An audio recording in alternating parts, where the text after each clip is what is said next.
Hello दोस्तों, आज अपने 176 नंबर क्वेश्चन से साइकोलॉजी का पार्ट 6 स्टार्ट करते हैं। इसके अंदर अपने देखते हैं कि कौन कौन से क्वेश्चन आते हैं। अपने 175 तक क्वेश्चन कर चुके हैं। आज अपने कोशिश करते हैं कम से कम 100 क्वेश्चन कर सकें, ताकि ये अपने जल्द से जल्द कंप्लीट कर सकें और आगे की तैयारी स्टार्ट कर सकें। देखते हैं 176 नंबर क्वेश्चन। खिलौनों का काल होता है तो कौन सा होता है खिलौनों का काल? पूर्वावस्था, उत्तरावस्था, मध्यावस्था और उपरोक्त सभी। तो होगा इसके अंदर पूर्वावस्था। ठीक है। खिलौनों की अवस्था, खिलौनों की अवस्था कौन सी होगी? तो इसके अंदर शेष व अवस्था। मैं इसके ऑप्शन नहीं बोल रहा हूँ, आपको सीधा डायरेक्ट उत्तर बोल रहा हूँ। आप इसके अंदर इनको रिवीजन करें, तो क्वेश्चन पढ़ें और वीडियो को पॉज करके और अपने आंसर सोच के उसके बाद अपने आंसर आगे देख सकते हो। तो इसमें देखो, खिलौनों की अवस्था और खिलौनों का काल, तो इन दोनों में क्या फ़र्क है? खिलौनों का काल तो पूर्व बाल्यावस्था, खिलौनों की अवस्था तो शेषावस्था। वयं संधि काल होता है, कौन सा होता है वयं संधि काल? तो उत्तर बाल्यावस्था। जीवन का कठिन काल, जीवन का कठिन काल कौन सा होता है? तो टीनेज, सेवा काल, घनिष्ठ मित्रता काल, उपरोक्त सभी, ये चारों होंगे। अब इसके बाद 180 नंबर किशोरावस्था काल का उदाहरण है बसंत काल यानी वसंत काल, स्वर्ण काल, परिपक्वता काल, उपरोक्त सभी, यानी ये चारों। 181 असमितता का भाव किस अवस्था में आता है? असमितता का भाव किस अवस्था में आता है? तो ये होगा किशोरावस्था में। आदर्श मानने का काल है, आदर्श किस अवस्था में मानते हैं? तो ये अपने किशोरावस्था में इसको आदर्श, हर चीज़ को आदर्श मानते हैं। वीर पूजा जिसको कहते हैं अपने। जीवन का सबसे कठिन काल होता है तो होता है किशोरावस्था। 184 नंबर किशोरावस्था जीवन का सबसे कठिन काल है। किशोरावस्था जीवन का सबसे कठिन काल है, किसने कहा था ये? तो ये कहा था किलपैट्रिक ने। कठिन काल है, किलपैट्रिक ने कहा था। किशोरावस्था संवेगी एवं आवेगों के कारण संघर्ष व तूफान की अवस्था है। संघर्ष और तूफान, स्टैनली हॉल। और तूफान और संघर्ष से क्या आ जाता है? अपने सारा सिस्टम हिल जाता है, तो इसमें हाल जाता है या हिल जाता है इसको, तो तूफान से हिल जाता है, तो स्टैनली हॉल। घनिष्ठ एवं व्यक्तिगत मित्रता उत्तर किशोरावस्था की विशेषता है। घनिष्ठ एवं व्यक्तिगत मित्रता उत्तर किशोरावस्था की विशेषता है। तो ये किसने कहा था? वैलेंटाइन ने। मित्रता कब होती है? वैलेंटाइन डे के दिन होती है। तो मित्रता होती है वैलेंटाइन डे के दिन, व्यक्तिगत मित्रता। प्रौढ़ों को अपनी मार्ग की बाधा कौन समझता है? किशोर। कौन समझता है? किशोर समझता है। किशोरावस्था के लोग प्रौढ़ों को अपनी मार्ग की बाधा समझते हैं, क्योंकि वे उन्हें लक्ष्य प्राप्त के लिए रोकते हैं। ये किसने कहा था? कोल सैनिक ने। क्या प्रौढ़ावस्था में मार्ग की बाधा समझते हैं, यानी प्रौढ़ों को अपना काल समझते हैं। कौन समझते हैं? किशोर समझते हैं।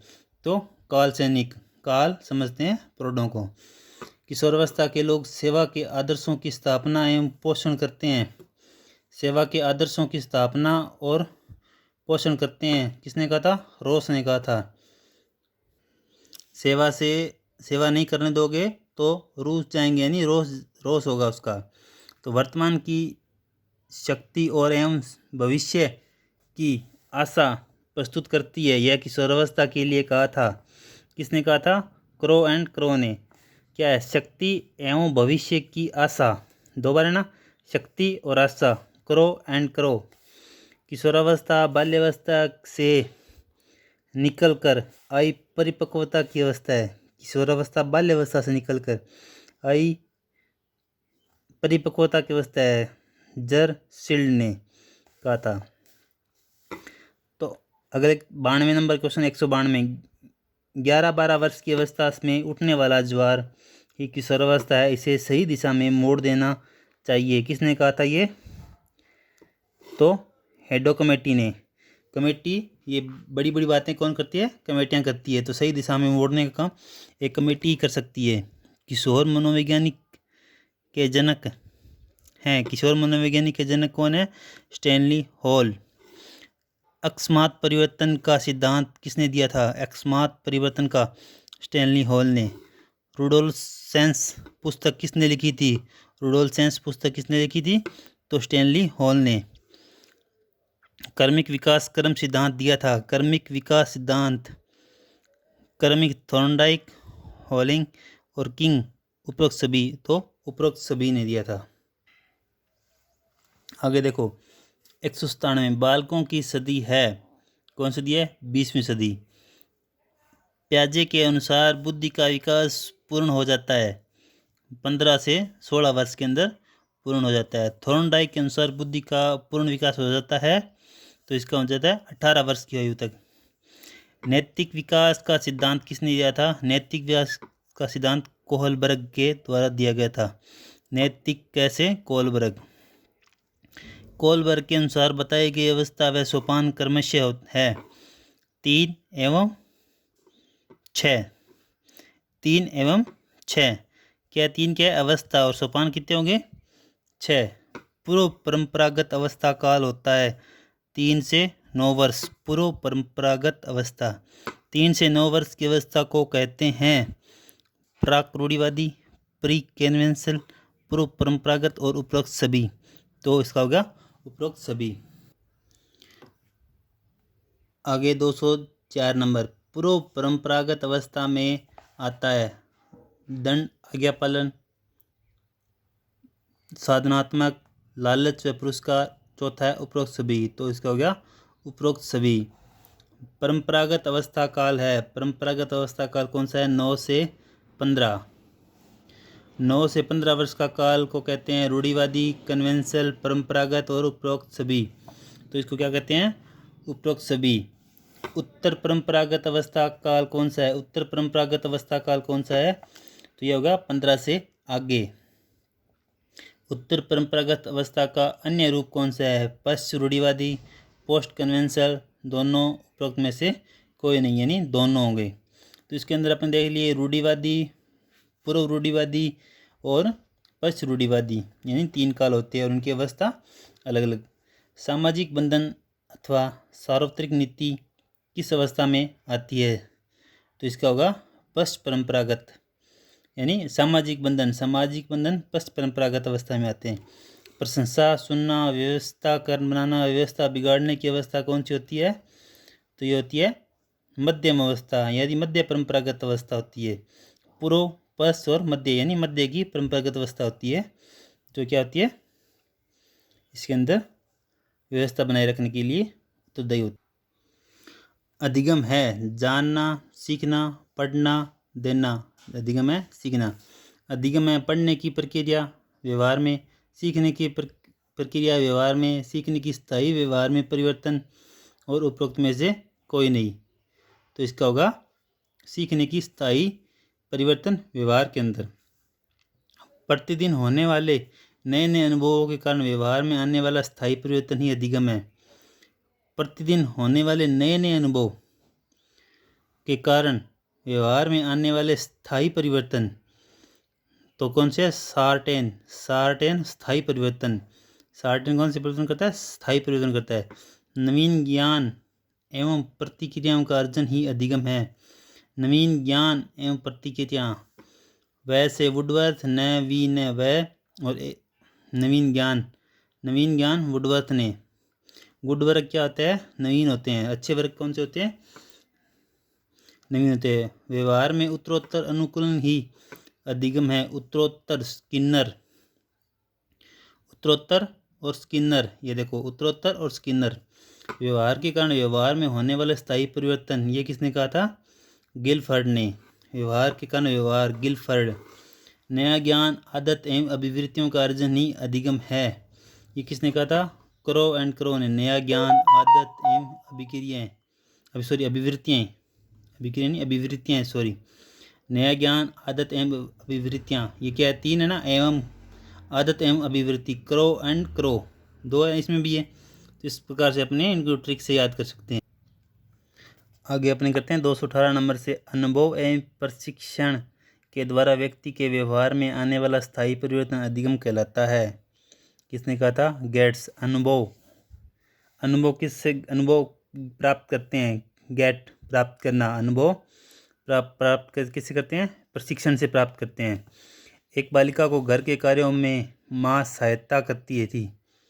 कुछ दिन बाद माँ को कहीं जाना हुआ तो बालिका ने वे सारे कार्य अपने आप किए हैं। ये क्या हो गया? 219 के अंदर अधिगम, यानी वो उस बालिका ने वो सारा कुछ सीख लिया है। सीखने का प्रकार है विराम व अविराम, पूर्ण व अंश, सार्थक व प्रासंगिक सीखना। तो इसका चारों हो जाएगा उपरोक्त सभी। सीखना श्रेष्ठ है, साभिप्राय, प्रासंगिक, सार्थक, 1 व 3 सही है। तो इसके अंदर क्या होगा? 1 व 3 साभिप्राय और सार्थक सीखना। खोज करते हुए बालक जब सीखता है तो अधिगम ग्रहण करता है। कौन सा अधिगम करता है? अन्वेषण। बिना अर्थ समझे वैसे ही स्मरण कर लेना ग्रहण कहलाता है अभिग्रहण। जब एक बालक विषय वस्तु के अर्थ व व्यवहार को वैसा का वैसा याद कर लेता है ग्रहण कहलाता है रटंत। समझे ज्ञान को व्यवहार में प्रयोग सीख कर लेने वाला बालक किस ग्रहण की पालना करता है? तो किसकी करता है? सार्थक एवं अवबोध के। अधिगम पठार है। अधिगम पठार कौन सा है? तो ये 3 नंबर। बालक पहले गणित पढ़ रहा है और उसकी रुचि भी विज्ञान व गणित में है, और गणित की क्लास के बाद सामाजिक विज्ञान, जो उस विषय को कम पसंद करता है, की क्लास शुरू हुई, तथा सामाजिक विज्ञान के बाद विज्ञान की क्लास। तो इसके इस व्यवहार के अधिगम में पठार किस क्लास में बनेगा? तो जो अधिगम का पठार किस क्लास में बनेगा?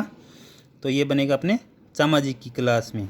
यानी यहाँ पे देखोगे ये गणित की क्लास, फिर सामाजिक की और विज्ञान की, जो कम सीख रहा है उसमें पठार बनेगा।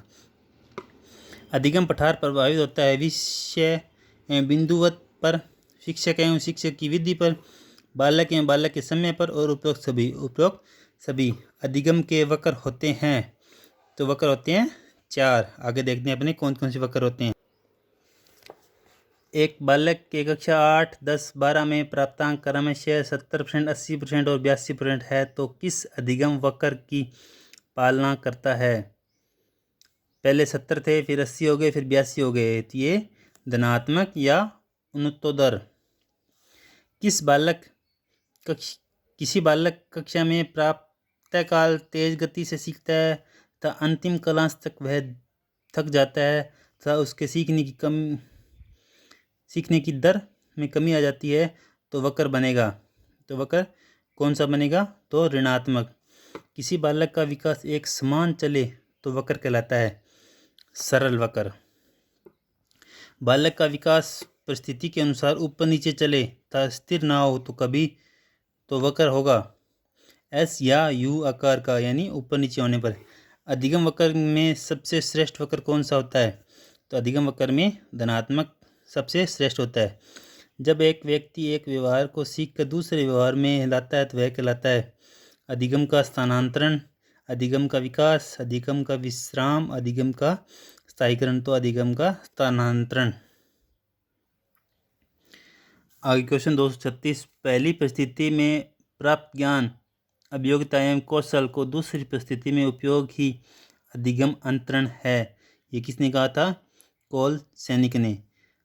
सैनिक एक परिस्थिति से दूसरी परिस्थिति में इसका उपयोग करते हैं, तो इसको अपने इसे ऐसे याद कर सकते हैं। वर्तमान क्रिया पर पड़ने वाला पूर्व अनुभवों का प्रभाव ही अधिगम अंतरण कहलाता है।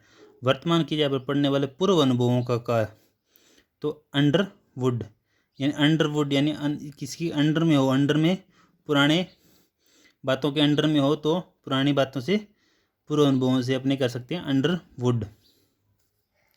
आगे अधिगम अंतरण अनुभवों का विनियोग है पीटरसन। सन के अंदर योग हो गया पीटर का। तो हिंदी विषय का ज्ञान संस्कृत में अथवा कार का अनुभव बस में उपयोग में लेना कहलाता है। तो क्या कहलाता है? समरूप तत्व अधिगम। समरूपत्व अधिगम सिद्धांत दिया था, किसने दिया था? तो थॉर्नडाइक और रुगर ने दिया था समरूपत्व सिद्धांत। किसी कार्य को करते समय नवीन कार्य परिस्थिति देने पर उस नवीन कार्य को करने में आने वाली परेशानी कहलाती है, क्या कहलाती है? तो समरूपत्व अंतरण कहलाती है। सॉरी, इसके अंदर समरूप सामान्यीकरण अंतरण कहलाता है। समरूपत्व ने ये समरूपत्व तो इसके अंदर दो विषयों को समान रूप से किसी नवीन कार्य की उपस्थिति देने पर उसे नवीन कार्य करने में आने वाली परेशानी तो सामान्यीकरण अंतरण होता है। सामान्यीकरण, सामान्य का ना हो इसमें। जीएस सिद्धांत का दूसरा नाम है, जीएस सिद्धांत का दूसरा नाम है द्विकारक सिद्धांत। तो द्विकारक अधिगम अंतरण सिद्धांत दिया था, किसने दिया था? तो स्पीयरमैन ने दिया था। ज्ञान को समग्रता के साथ सूझ से अगली पीढ़ी से लाए तो यह वह किस सिद्धांत की पालना करता है? कोहलर समग्रता का सिद्धांत। आदर्श गुणों का अंतरण कहलाता है, किसने कहा था? आदर्श गुण किसने दिए थे? बागले ने। गणित विषय को बहुत अच्छा अध्यापक अगर वह बच्चों को सामाजिक पढ़ाने लगे तो वे ये नहीं समझते हैं तो यह किस सिद्धांत के का है? तो इसके अंदर होगा आदर्श गुणों का, यानी बच्चे गणित के अध्यापक के प्रति आदर्श गुण जो बना रखे हैं वो सामाजिक के प्रति नहीं बना पाएंगे। मूल्यों के अभिज्ञान का सिद्धांत होगा, बागले ने दिया था। अधिगम अंतरण के प्रकार सकारात्मक, नकारात्मक व शून्य, तो होगा चौथा सभी। आगे देखते हैं अधिगम के प्रकार दिए हैं। अधिगम के प्रकार किसने दिए थे? R.L. गेने ने। उस श्रेणी का अधिगम है, उस श्रेणी का अधिगम किसने दिया था? समस्या समाधान। उस श्रेणी का कौन सा है? समस्या समाधान। निम्न श्रेणी का अधिगम कौन सा है? तो श्रृंखला अधिगम है। चिंतन व तर्क का अभाव होता है संकेत में, उद्दीपक श्रृंखला में, तो ये चारों में होता है। तर्क व चिंतन पाया जाता है, किस में पाया जाता है? तर्क व चिंतन उपरोक्त सभी में। संकेत, उद्दीपक श्रृंखला शाब्दिक अधिगम में होते हैं। तर्क व चिंतन तो क्या होता है? इनमें से कोई नहीं। बहुविवेदन प्रत्यय सिद्धांत समस्या समाधान अधिगम में होता है, तो क्या होता है? तर्क व चिंतन दोनों पाए जाते हैं। संकेत अधिगम किस सिद्धांत पर आधारित है? संकेत अधिगम किस सिद्धांत पर आधारित है? तो पावलोव के जो कुत्ते का सिद्धांत उस पर। लाल झंडी देखते ही रेलगाड़ी रुक गई अधिगम है, क्यों है? संकेत अधिगम। उद्दीपन अनुक्रिया सिद्धांत किस सिद्धांत पर आधारित है? किस सिद्धांत है? थॉर्नडाइक का। अचानक किसी व्यवहार को जन्म देना व्यवहार कहलाता है, तो उद्दीपन अनुक्रिया। एक सड़क पर कुछ लोग जा रहे थे, अचानक विद्यालय की घंटी बजी, उनमें से कुछ बच्चे जल्दी चले या भागे, तो ये उन स्कूल बच्चों के लिए किस प्रकार का सिद्धांत है? तो उद्दीपन अनुक्रिया सिद्धांत है। वर्णमाला का सही क्रम में पढ़ना अधिगम है, तो श्रृंखला अधिगम।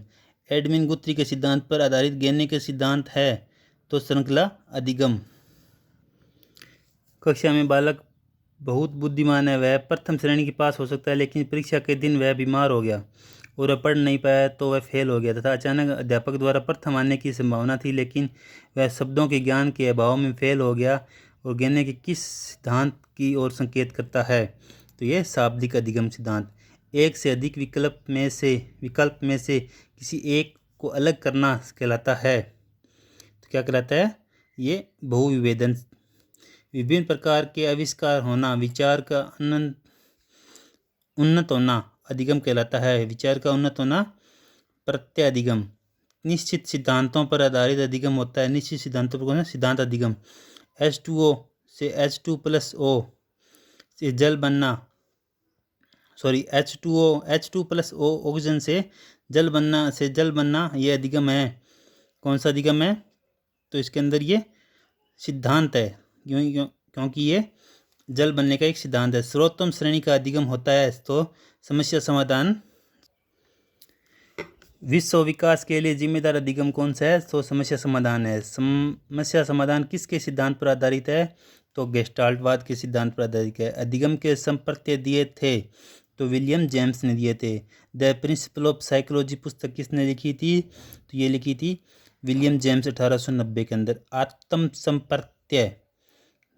आत्म संप्रत्यय होता है मन का विचार, खुद की सोचने खुद के लिए, खुद की सोच दूसरों के लिए, और सोच को आत्मा तक रखने के लिए, तो खुद की सोच खुद के लिए आत्म संप्रत्यय होता है। वास्तविक आदर्शात्मक दोनों, तो इसका होता है दोनों, वास्तविक और आदर्शात्मक। वास्तविक संप्रत्यय होता है वर्तमान के लिए। तो आज अपने 275 तक क्वेश्चन कर लिए हैं। आज मैंने टारगेट 100 क्वेश्चन का रखा था, जिससे अपना सिलेबस जल्दी से जल्दी पूर्ण हो सके। तो अपने 100 क्वेश्चन कर लिए। आज थोड़ा टाइम ज़्यादा लग गया, क्लास थोड़ी लंबी हो गई, लेकिन इसके अंदर अपने 100 क्वेश्चन का टारगेट पूरा कर लिया। धन्यवाद।